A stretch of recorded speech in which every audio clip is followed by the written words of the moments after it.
mom. We had our first argument about the gym. She's like, is it worth your life? Like, it's not up for discussion. I'm going to the gym. All right. Taking y'all to my stomping grounds. All right. 89, 83. Our house got broken into. And it rattled us. Our neighbors were just not good neighbors. One of the neighbors that moved in the house right next door, she had some drug dependencies, and it just, it was time for us to go. But it was very sad the day that they broke into our house, because it was, I mean, it's a violation of your space. My friend's mom still lives here. Both of them. These two houses right here. So the day that somebody broke into my old house, I came over here and I knocked on her door. The things that you look back and you say, God really did a good job in keeping you. It's sad because it's the house that I grew up in, and you know, just holds a lot of memories. Now they got all these speed traps. I mean, and some of the houses are still yeah. And this house right here where it says speed hump, that's the house I grew up in.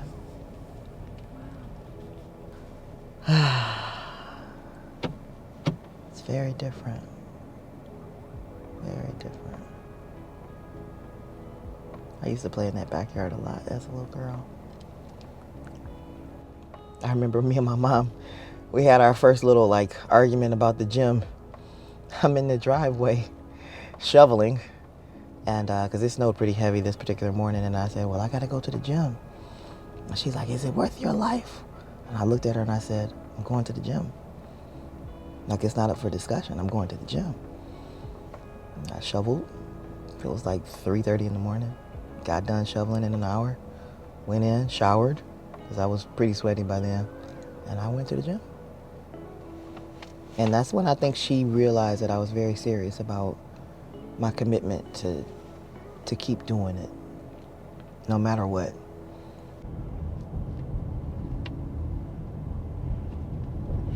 So this is the private school that I went to. It's really cool. And when I say this church is beautiful inside, y'all, it's beautiful inside. Like, gorgeous.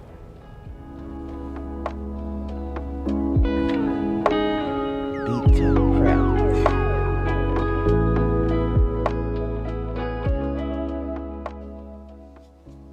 What's up?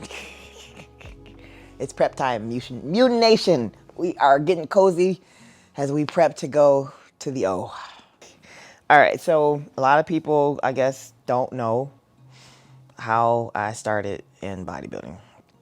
So when I got back from Kansas, my dad was sick. My mom was working on her second degree, and it just became a matter of, who was going to watch me. And my grandfather was getting older. He was kind of my primary babysitter for a while. But my mom had this whole new life. She ended up going into the gym and becoming a trainer. So she worked as a nurse by day, and then she'd get off work, go to the gym, train clients, and then we would go home. So I would go to the gym, and Jim was the babysitter. And it was just easy. I mean, there were certain things about the gym that as an only child, I got to explore, right? Like, there was no daycare. It was a hardcore gym, so there was no daycare. I had to just entertain myself and get to talk to adults, and I got to tinker around with equipment, and certain things just came very easy. And I was raised in the gym. The gym that we started at was Powerhouse Gym in Centerline, Michigan. And I remember seeing this huge mural of Lenda Murray on the wall, and it was huge. Like, it was big, because I mean, as a little girl, I'm looking like, okay, well, I was 12 at the time. I'm like, wow, if I could ever even slightly come close to that, that would be like remarkable. But it was something to look forward to along the journey. So I decided, you know what, I'm gonna start this modeling thing. Let's see how that goes. Think I can at least model. So I started working out. Cardio was like my number one go-to. I'm like, okay, well, I can get into modeling school. So I enrolled in modeling school.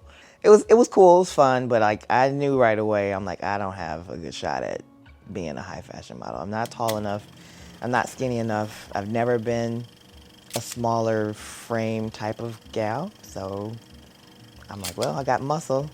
And some people are into, obviously, like sports. So cheerleading and gymnastics for me at that point was like done. I was burnt out.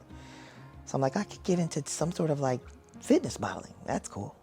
And so I found Oxygen Magazine, and Bob Kennedy, God rest his soul, he played a huge role in my decision to want to compete. And I actually messaged the magazine, and Bob emailed me back to my surprise. So I just asked him, how are you getting the girls in the magazines? How are you getting the girls on the cover? And he says, well, we're at many of these shows, and if we like your look, then we're probably going to approach you and ask you if you'd like to work with us. And I'm like, okay, sounds like I probably need to do a show then, because I love the magazine. I would tear out workouts, take them with me to the gym, starting just to do certain exercises and things completely on my own, not relying on anybody else, because I did have a trainer, but things kind of went sideways. When you're young, I'm 18, trying to figure out life. And it was like I had a car. I'm like, I want to party with my friends, but then I want to try to still be in the gym. And it was just, I wasn't as committed as I knew I could have been. But again, I was still like trying to find myself. I'm still figuring out life as an adult without my dad. My mom was still working a lot of hours, and I was in college or on my way to college, and it was just a lot to kind of manage. But I'll never forget, she made a comment to my mom that really pissed me off. It pissed me off real bad. And she said, I don't think she has the heart to stick with it. And I made up my mind then, that I'm going to show you exactly what kind of heart I have. I already wasn't happy with what I was seeing in the mirror. I was overweight, and I just got to a point where I was like, well, the only person that can do something about it is me. And I remember this one day in particular, I was headed to the locker room. I had just finished a workout. And I looked at Lenda on the wall and I said, I at least owe it to myself to see what I could look like if I absolutely got into the best shape of my life. And so aesthetically, I said, the only way that it can be done is for me to do a show, because I'm not going to stick to the diet unless I know that there's a show date and a teeny tiny suit that I need to fit into. So that's how it started. I was 23 when I really made the decision that I really wanted to pursue it. And I stepped on stage at 25, but I still had some other things to figure out. I had never been to a show. I had never studied it. I just knew I saw these girls in the magazines and I wanted to do a show so I could be in the magazine. So I had this really strong desire to want to be on the cover of a magazine back then. And yeah, then it started reaching out to friends. I had a friend who introduced me to my workout partner back then, and she said, well, how far do you really want to take this? I said, I really want to do a show. And she said, I got the perfect person for you. So she introduced me to my coach, John Simmons. And John Simmons has been my training coach since 2018. So I trained off and on a lot with John, but I had never hired him as a coach until that time. So I knew then, I said, all right, I got a good job now. I can actually afford to pay a coach. And I had a position at a facility where I could actually work into working out became a part of my work. So I was teaching Group X classes and seeing training clients consistently. So it became very easy to really stay on track with a prep and give the extra that I knew I could give to a prep with that type of job in play. So yeah, that became where I think the pieces started to come together. But before I hired John, I did 3 shows kind of solo. But I had some people, random people kind of at the gym, people who are still friends, help out. There's a lady, April, she helped me at the front desk. She had done a show, and I said, well, if you could write me out a diet, I think I can stick to it. And if there's any training tips you think you can give me. So I did my first show in 2008, came in third. Did my second show also in 2008, came in fourth. A bigger show, but I was a figure athlete back then. I should have never been a figure athlete. My quads are way too big. But I didn't know. I mean, at that time, I was just wanting to do a show and basically prove that I could do it, get in shape. And I did. I mean, I came in third place, fourth place, and I'm like, all right, well, I'm too big for figure. The second show, I was doing like 3 hours of cardio. I still came in at like 140, just big, dense muscle. And I mean, I knew I can't diet it down or starve it down. So I'm like, all right, these are just my genetics. I can't fight that. So I'm like, all right, well, we take a pause. Pause for 8 years, and then Women's Physique comes along, and I'm like, okay, I may have a shot at this. I mean, these girls are a little more muscular. This is much more like how I look, because even from being a cheerleader and into gymnastics, I've always had just a more muscular build. And so I said, why not give it a shot? And a friend of mine approached me in the gym and said, you know, I hope you really take this serious, like, because you've been given something that a lot of people just don't have. And he looked at me and he said, are you really not going to do anything with it? Like, God gave you this and you're not going to do anything with it? And when I looked at him, I'm like, dang, Jamie, that's heavy. I really began to think about it like, dang, okay, I could at least try. So then I got into my first Women's Physique show in 2016. And then I came in fourth. And I said, all right, well, if I've done this with no coach, it's probably time for me to like get serious and ask about getting some coaching. So that's actually when I approached John. And yeah, things went well. I got into my first show in March of 2018, the Ohio Natural with Dave Lieberman. Came in second. Then I did my coach's show, came in first. I did Lenda Murray's show in Dearborn here in Michigan, came in first. Went to North Americans, came in third, so I had just missed my pro card by one place. And then I did nationals down in Miami, and I came in second. So I was a pro card winner and second place winner. So I'm thankful for that. I mean, I was mentally prepared to do what I had to do to go back and try again if I needed to. But I got the pro card in Women's Physique, and I said, all right, well, we'll make the pro debut in 2019. And the pro debut went okay. I came in 11th at Toronto Pro, but I'm actually glad I did it. I almost didn't make that show.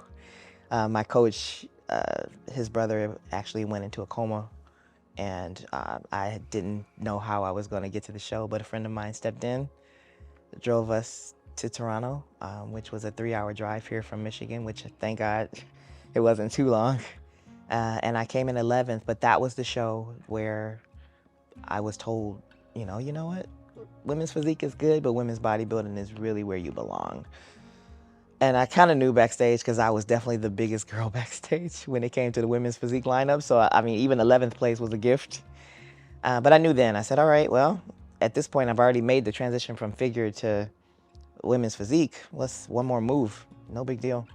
And so I made my women's bodybuilding debut in Chicago Pro of 2019. And I came in second. And that was like, okay, pro status, not bad. We close. And then the Rising Phoenix came along that same year, and I placed 7th. And I think that at that point, I was just exhausted. I was tired. It was a lot at once. 2018, I lost my godmother. I lost a good friend who was also my makeup artist.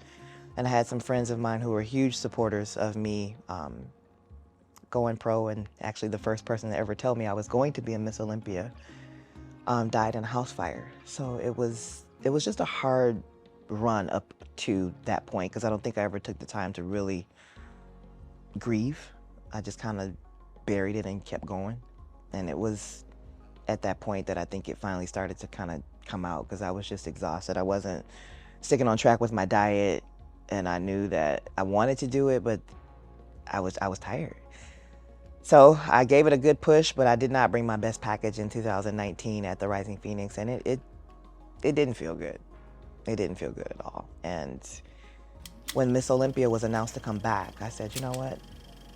I can redeem myself. And this is an opportunity of a lifetime to be able to win both titles at the same year that, you know, could literally like springboard me into, you know, what it is that I've always dreamt of with a Ms Olympia title. So that's how I really got to dig in a little bit deeper and find out, you know, what's in there and what can I use as far as this time and my resources to be a success as a Ms Olympia.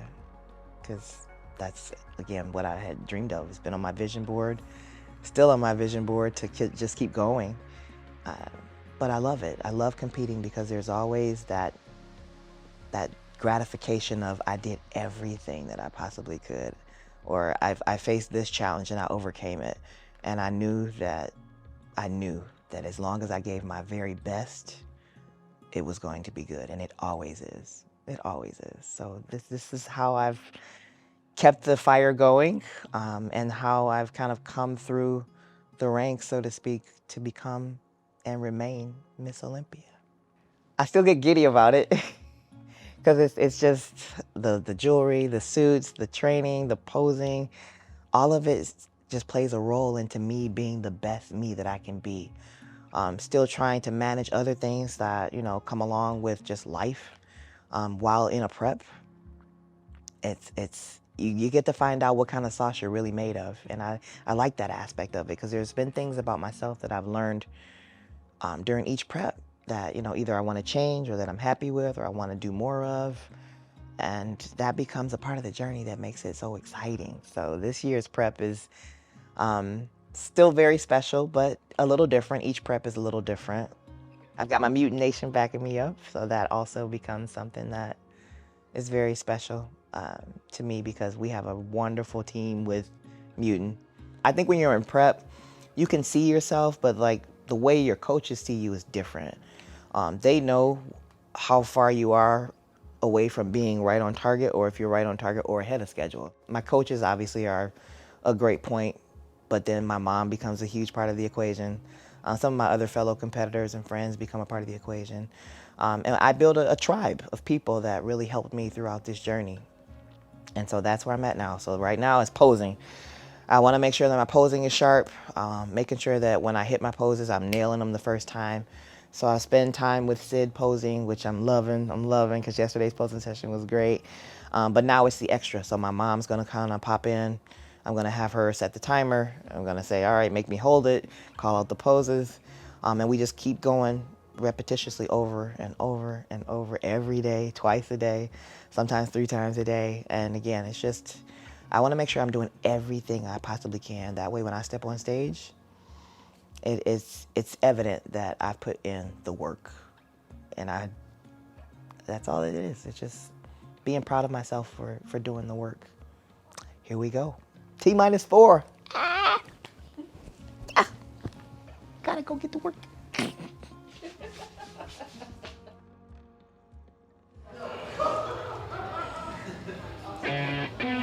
Give me what you got.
Come on, Ms Olympia. Let's go.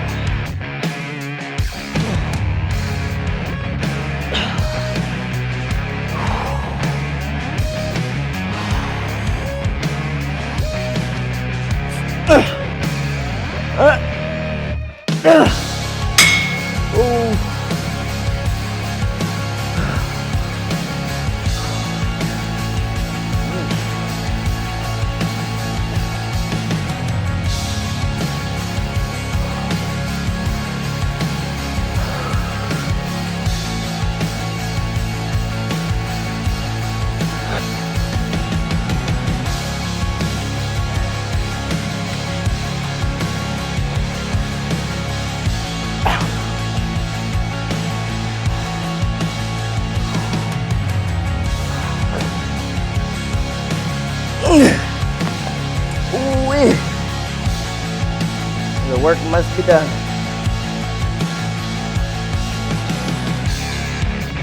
Oh, I'm gonna be sore.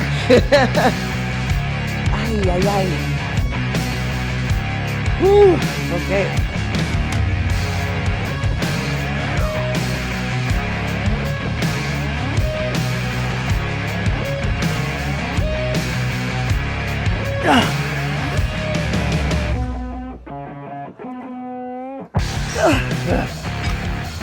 Oh, I got free to go. No cheating, no cheating, no cheating.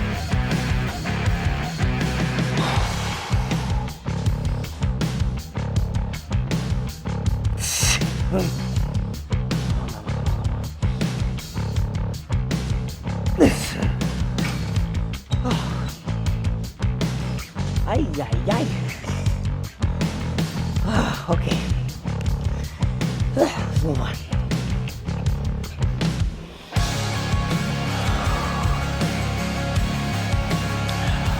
I'm getting into the zone here.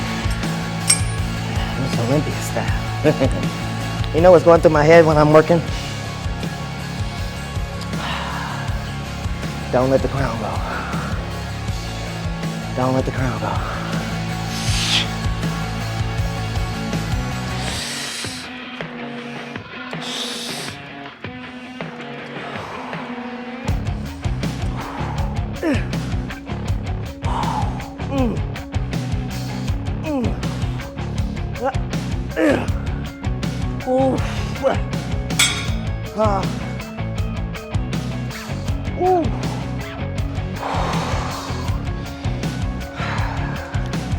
It's up to you. Say what you gonna do with it. You gonna give it away? Or you gonna do what's required? We're gonna always do what's required. Without question.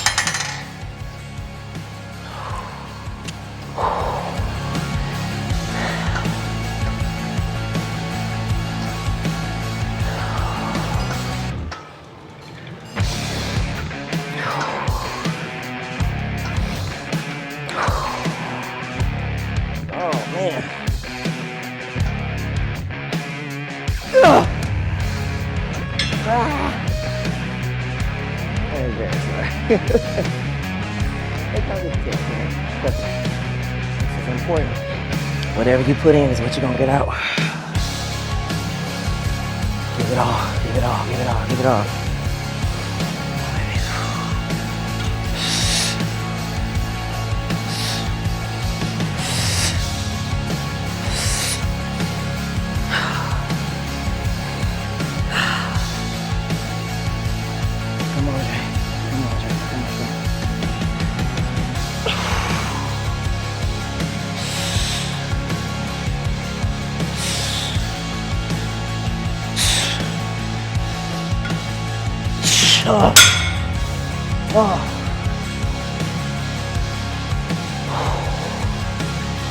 And still.